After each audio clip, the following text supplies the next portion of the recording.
Diabetic கேஸ்ட்ரோபாரசிஸ், அதாவது சர்க்கரை நோயாளிகளுக்கு குடல் சார்ந்த பிரச்சனை. அதாவது அவங்க சாப்பிட்றது வயிறுலேருந்து கீழே இறங்காது, அதில் எந்த அடைப்பும் இருக்காது, ஒரு மெக்கானிக்கல் அப்ஸ்ட்ரக்ஷன் என்று சொல்லக்கூடிய சுருக்கங்கள் எதுவுமே இருக்காது குடல்லையோ இல்லாட்டி டியோடினத்துலேயோ.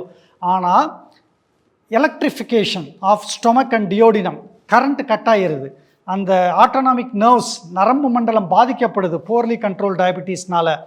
ஸோ அதனால அவங்களுக்கு என்ன ஆகும்னா அந்த குடலில் செரிமானம் ஏற்பட்டு அது கரெக்டாக டியோடினத்துக்கு போகாமல் இருக்கும். இதை தடுக்கணுன்னா ஆரம்பத்துலேருந்து உங்கள் சர்க்கரை நோயை நல்ல கட்டுக்குள்ளே வச்சுக்கொள்ளுங்க.